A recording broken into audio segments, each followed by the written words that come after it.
Hello guys! On a tous déjà fait des rêves lucides, mais imaginez si vos rêves pouvaient être contrôlés, explorés, voire même volés. Je suis le rat! Je prends le rêve! Je vole le rêve!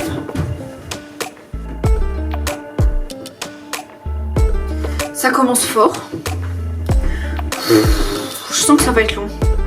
Plus pour vous que pour moi, mais ça va être long. En 2006, Satoshi Kon nous plonge dans un monde où l'inconscient et la réalité se confondent pour former l'un des films d'animation les plus déroutants et les plus fascinants de l'animation japonaise. Aujourd'hui, on va donc parler de Paprika.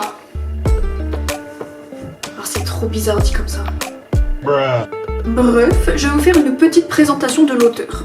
Satoshi Kon est né le 12 octobre 1963 à Ushiro dans l'Hokkaido au Japon. Il a suivi un cursus d'art visuel dans la Musashino Art University. Et si quelqu'un saurait me répondre pourquoi ces étagères sont aussi vides, moi j'ai ma théorie là-dessus. Je pense que les étagères sont devenues philosophiques et qu'elles ont décidé de se vider de tout objet matériel afin de se concentrer sur la contemplation de l'existence. Waouh! Écrivez mes paroles dans des bouquins. Et c'est dans cette université qu'il a commencé à publier ses premiers mangas et à s'intéresser au monde du cinéma. Et il va faire ses premiers pas dans le monde de l'animation aux côtés de Katsushiro Otomo, le créateur de Akira qui va même devenir son mentor. En 1997, Satoshi va signer son premier long métrage. Il s'agit de Perfect Blue. Et ce trailer psychologique va immédiatement marquer grâce à sa complexité et à son audace. Suivront ensuite Millennium Actress, Tokyo Godfather ou encore Paprika. Des films où il brouille magistralement la frontière entre rêve et réalité tout en explorant l'identité, la mémoire et la perception du monde. Malheureusement, Satoshi Kon s'éteint en 2010 suite à un cancer du pancréas. Et à mes yeux, il restera à jamais l'un des maîtres de l'animation psychologique et un de mes artistes préférés même. Maintenant, parlons de Paprika.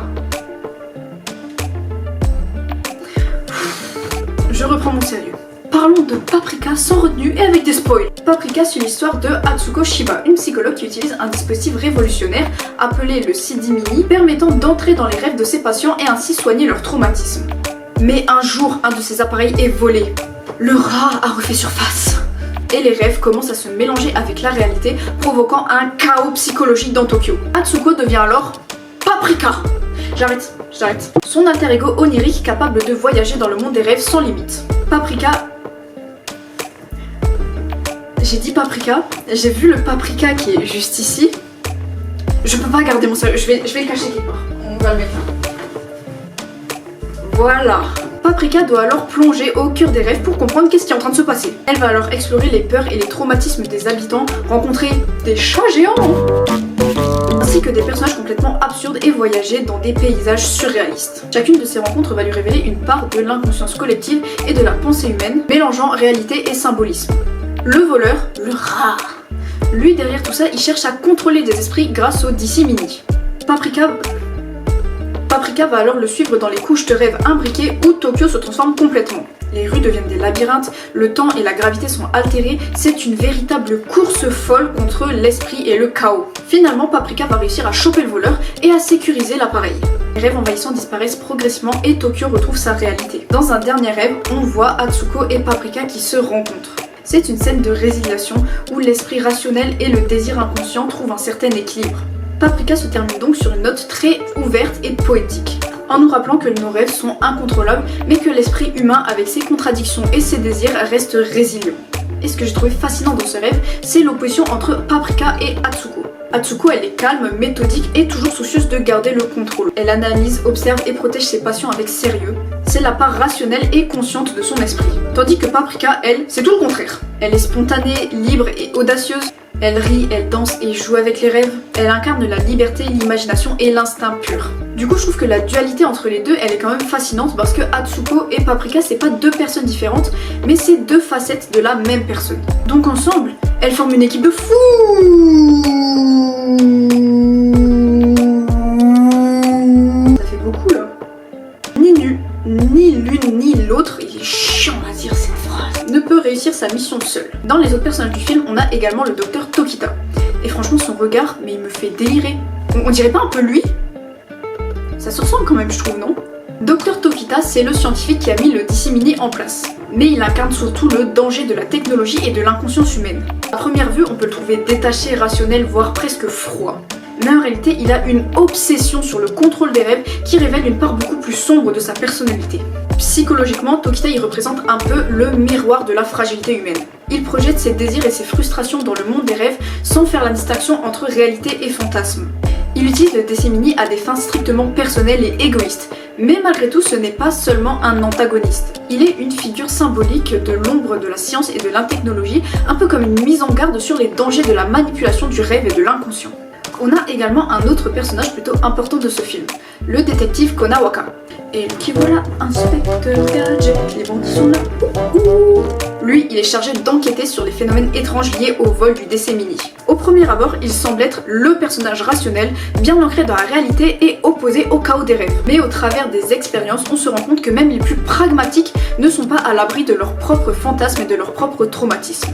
Konakawa, lui, il symbolise la confrontation avec soi-même et le poids de ses regrets. Tout au long du film, il va être hanté par son passé, ses choix, ses échecs et ses blessures émotionnelles qui vont refaire surface dans ses rêves. Il va se retrouver face à des situations complètement absurdes qui reflètent ses sentiments de culpabilité et de solitude.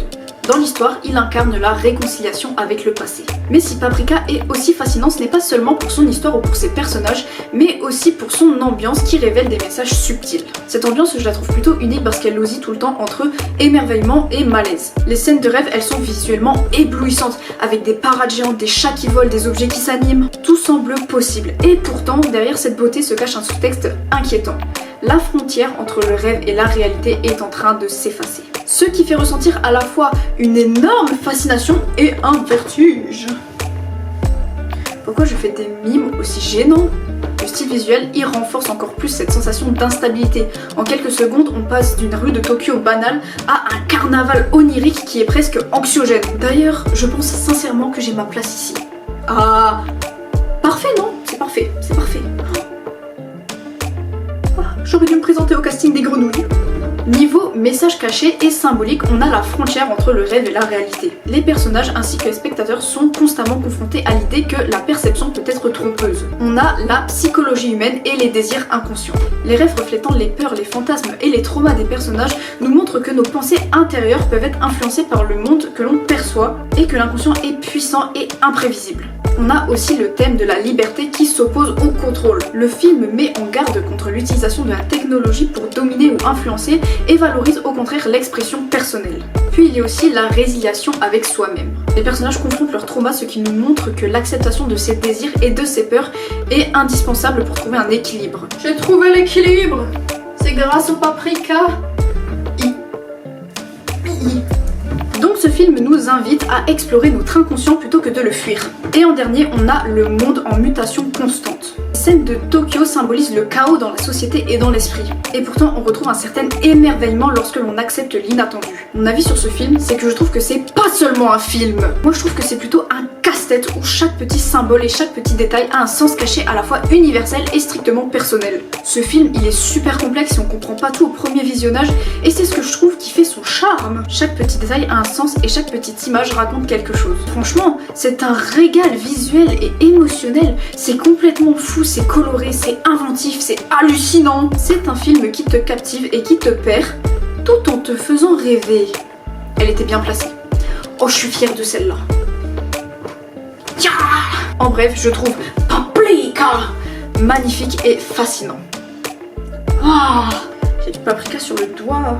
Voilà, c'est la fin de cette vidéo, j'espère qu'elle vous aura plu. N'hésitez pas à me dire en commentaire si vous avez déjà vu ce film ou d'autres films de Satoshi, parce que moi je les ai tous vus. Ils sont tous incroyables, ils sont tous compliqués, et comme j'adore analyser les trucs comme ça, bah, j'étais contente. Franchement, je crois que décortiquer les animés, c'est un de mes passe-temps préférés. Bisous bisous.